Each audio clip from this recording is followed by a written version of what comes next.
Hilangnya sejumlah kursi wisatawan di atas jembatan Ampera memicu perhatian warga, yang dimana warga meminta kursi tersebut dipasang kembali karena keberadaan kursi tersebut sangat penting untuk kenyamanan dan keindahan ikon kota Palembang.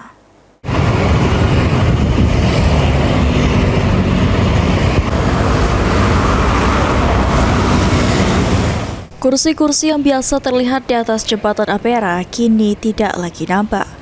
Hal ini menjadi perhatian warga maupun wisatawan yang menilai keberadaannya turut menunjang kenyamanan dan keindahan kawasan ikon kota Palembang tersebut.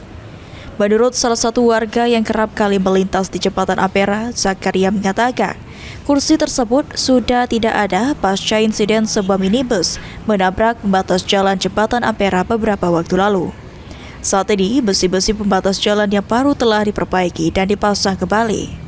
Zakaria berharap agar kursi-kursi tersebut dapat dipasang kembali untuk memberikan kenyamanan bagi warga maupun wisatawan yang melintasi atau sekadar menikmati pemandangan di sekitar jembatan Ampera.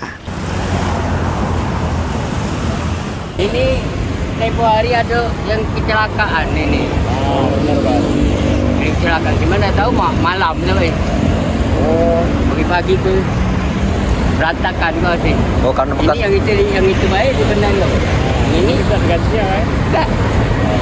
Nah, harapan kita nih diapok lagi kursi ini. Ya, dikembalikan semula. Oh, dikembalikan seperti semula, diaduk lagi Pak. Ya, diaduk lagi. Sementara itu, salah satu wisatawan asal Lampung, Hasan, menyayangkan kursi yang diduga hilang karena dapat merusak citra serta keindahan kota Palembang, sehingga perlu adanya pengawasan baik pihak terkait maupun warga sekitar. Kalau itu sangat disayangkan lah kan, ini termasuk istilahnya citranya dari Palembang kan. Kalau kemalingan kayak gini jadi kayak mana gitu kan. Nah, kalau bisa ya dijaga lah untuk warga sekitar gitu. Kalau bisa dikasih pengawasan, kalau bisa ada CCTV-nya, ada CCTV. Ya, kurang lebih seperti itu. Lutfi, PAL TV.